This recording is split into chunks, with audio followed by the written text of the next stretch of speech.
Assalamu alaikum friends. Ghulam Hussain Nach, your English instructor, is here through Naim's Virtual Academy. I'm here with a very crucial topic, that is pronoun. अॼु असां pronoun यानी ज़मीर खे जेको आहे आम ॿोली में जेको चयो वेंदो आहे त हीउ ज़ामिन हूंदो आहे। ज़मीर माना ज़ामिन। हिते हूं त ज़मीर असांजे इंसान जे अंदरि जेको हूंदो आहे उनखे कॉन्शियस चइबो आहे, जेको असांखे आवाज़ु ॾींदो आहे त असांजे अंदरि में जेके उद्मा आहिनि उहे उनमें छा सच आहे, छा कूड़ आहे, ऐं दुनिया में असांखे छा हक़ीक़त करणी आहे, छा न करणी आहे, उहो असांखे गाइड कंदो रहंदो आहे। उहो ख़ुदा जे तरफ़ां हिकिड़ो ॾिनल जेको असांखे अहसासु आहे, गॉडली वॉइस जेको आहे उनखे कॉन्शियस सॾंदा आहियूं। उनखे बि सिंधी में ज़मीर सॾिबो आहे, पर उहो उर्दू में बि ज़मीर सॾिबो आहे कि इंसान का ज़मीर जाग उठा, उहो ज़मीर ॿियो आहे। हीअ ज़मीर असांजो जेको आहे इहो असांखे ॾाढे कम जो आहे। हीअ असांजो सेंटेंस जो मेन पार्ट ठाहींदो आहे, सब्जेक्ट। छा आहे त नाउन खे असां जॾहिं बार बार रिपीट कंदा आहियूं त थोरो बोरिंग लॻंदो आहे, थोरो बार बार जेको हुनजी रेपिटेशन असांखे अजीब लॻंदी आहे। तंहिंजे करे असां वटि वर्ड जेको आहे प्रोनाउन छा ठहियो आहे, प्रोनाउन जी जेका आहे लफ़्ज़ी माना आहे त प्रोनाउन आहे छा, हिनखे जेकॾहिं डिफाइन कयूं त हिनजी डेफिनेशन छा थींदी। डेफिनेशन थींदी त इट इज़ यूज़ड, इहो आम तरह सां दोस्तनि खे सभिनि खे ख़बर आहे, it is used for noun या it is used instead of. Instead माना जे बदिरां, इंस्टेड ऑफ नाउन, इहो नाउन जे बदिरां यूज़ थींदो आहे। वाई, छो यूज़ कयो नाउन जी जॻह, to avoid it's repetition, to avoid it's repetition, इन जी रेपिटेशन खां जान छॾाइण जे लाइ। त बार बार नाउन खे रिपीट करणु ॾाढो अजीब लॻंदो आहे। मिसाल तौरु असां चऊंसि त my father said that my father was busy, त हाणे हिक ई जुमिले में असां ॿ दफ़े माई फादर यूज़ कयोसीं त इहा रेपिटेशन जेका आहे असांखे थोरी अजीब लॻी। Right, my father said that he was busy, मुंहिंजे बाबा चयो त हू मसरूफ़ हुयो। हिते असां जेको आहे जेको ही यूज़ कयोसीं उहो ज़मीर आहे। ठीकु आहे। सो जेकॾहिं मां तव्हांखे रफली थोरो ॿुधाए वञा त ज़मीर जेके आहिनि, फॉर एग्ज़ाम्पल हे ईजी वर्ड मां घणो यूज़ कंदो आहियां। हिकिड़ी इंशाल्लाह तव्हांखे माने जूं जेके फुल फॉर्म्स आहिनि, एग्ज़ाम्पली ग्रेशिया या ETC एटसेट्रा या आई डेस्ट आहे या AD आहे, एनोडोमिनी वग़ैरह वग़ैरह, इहे थोरो फॉरन शॉर्ट फॉर्म्स आहिनि, तव्हांखे सम्झाईंदुमि। बहरहाल हिन जी माना आहे फॉर इंस्टेंस यानी मिसाल तौरु या फॉर एग्ज़ाम्पल मिसाल तौरु। ठीकु आहे, हिन जी मीनिंग इहा आहे। सो इन जी माना जेके में तव्हांखे जेको आहे सो फॉर एग्ज़ाम्पल में तव्हांखे करायां त ज़मीर कहिड़ा कहिड़ा हूंदा आहिनि, आई, वी, यू,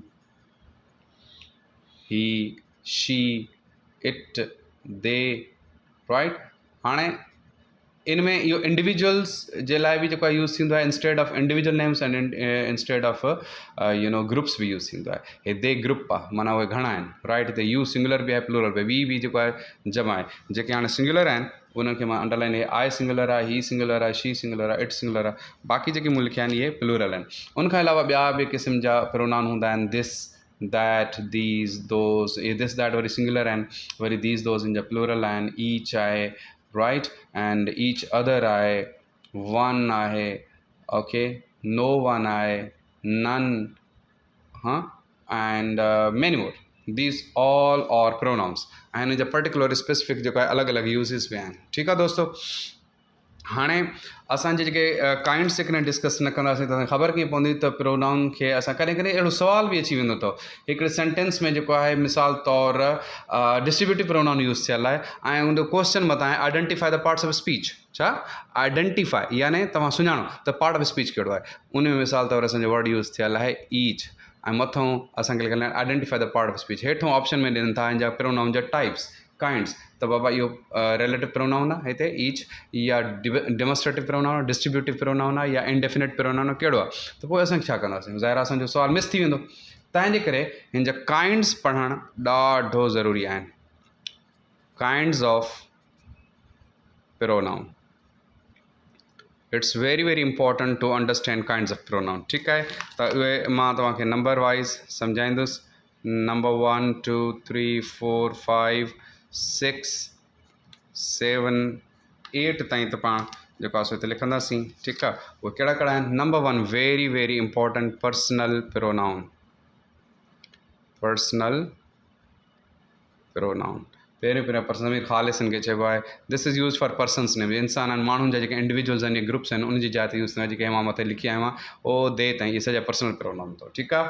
उनखां पोइ ॿियो त असां डिस्कस कंदासीं interrogative pronoun. Interrogative pronoun means आहे ज़मीर इस्तफ़ाम यानी सवालिया। ठीक आहे। जंहिं टाइप जी मूंखे नालो सिंधी में ईंदो I will be telling you, but मां सिंधी में ॿुधाइण जो पाबंद न आहियां because we are learning here English grammar.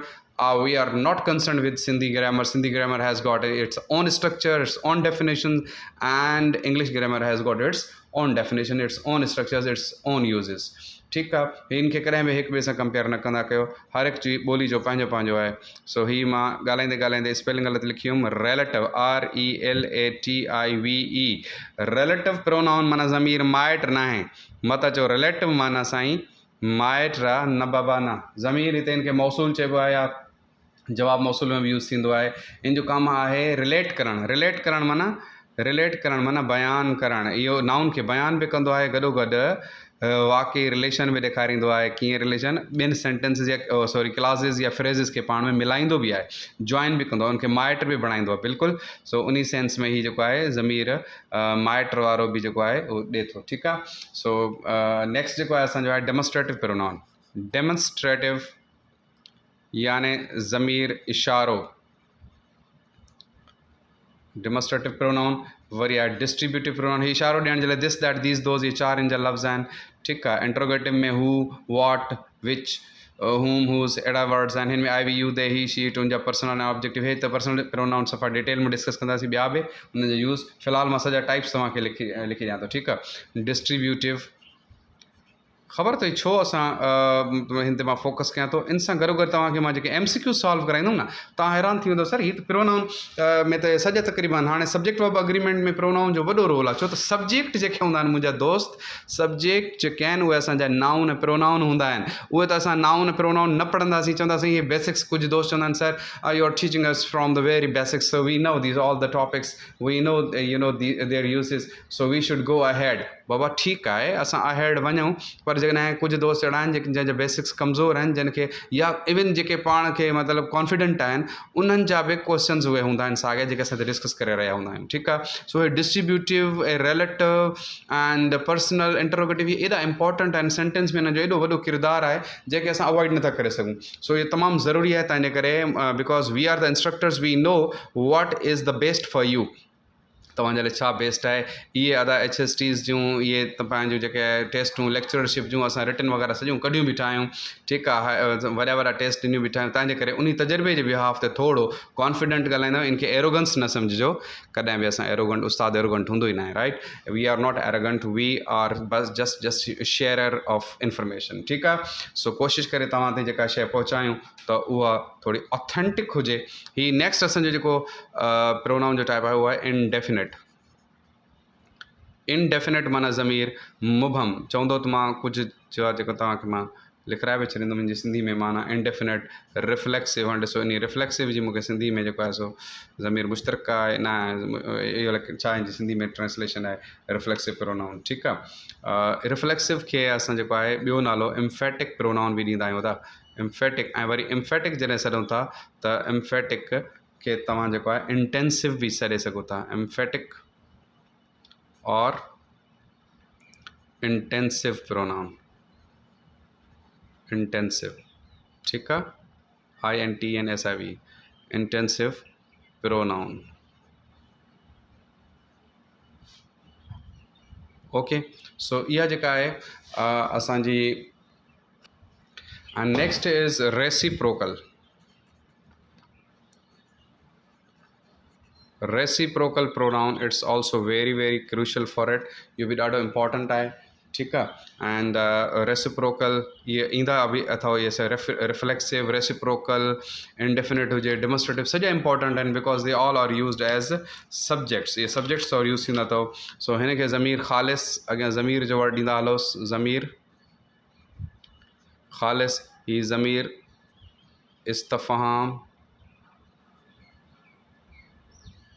ही ज़मीर मौसूल शायदि आई थिंक ईअं ई यूज़ थींदो आहे।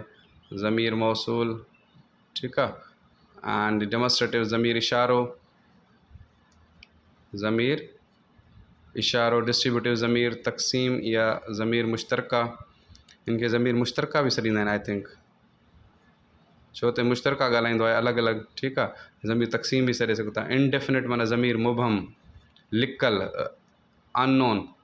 ज़मीर मुबहम माना ॻाल्हि मुबहम आहे ॾाढी लिखियलु आहे सो रिफ्लेक्सिव एंड रेसिप्रोकल खे तव्हां हिन खे बि मुश्तरका सॾे सघो था छो त हीअ बि अलॻि अलॻि जेको आहे सो यूज़ थींदो आहे हिन सां मिलंदड़ जुलंदड़ आहे डिस्ट्रीब्यूटिव सां काफ़ी बुक्स जेके आहिनि रेसिप्रोकल अलॻि सां प्रोनाउन जो टाइप नथा ॾेखारनि पर तव्हांखे जेको आहे सो इन जी मां डिटेल सम्झाईंदुमि त इहे उन्हनि खां वधीक क्लियर थी वेंदो तव्हांजे लाइ ठीकु आहे दोस्तो सो हीअ आहिनि असां जेके लिखियासीं काइंड्स ऑफ प्रोनाउन जेके असां वन बाय वन डिस्कस करणु हलूं था ठीकु आहे हुनमें अॼु जेको आहे असां पहिरियों पर्सनल प्रोनाउन ज़रूरु डिस्कस कंदासीं डिटेल में राइट ऐं कोशिशि करे इंट्रोगेटिव 2 डिस्कस करे वठंदासीं एंड इनशाला 2 खां 3 सुभाणे हिन खे टिनि विदिन 3 लेक्चर्स जेको आहे असां काइंड्स ऑफ प्रोनाउन जेको आहे कंप्लीट कंदासीं राइट हूअं जेकॾहिं तव्हां मुंहिंजी क्लास में हुजो त I would be teaching U only 1 छो त जेकॾहिं जेके बेसिक लर्नर्स आहिनि यानी शुरूआती सिखनि था ग्रामर उन्हनि खे 2-2 4-4 माना 4 अॼु मां पढ़ायां 4 सुभाणे पढ़ायां त इहो थोरो उन्हनि खे सम्झण में मतिलबु मसइलो थींदो ऐं मिक्स बि करे सघंदा तंहिंजे करे असां थोरा थोरा करे पढ़ंदासीं ठीकु आहे त जीअं तव्हां उन ते वरी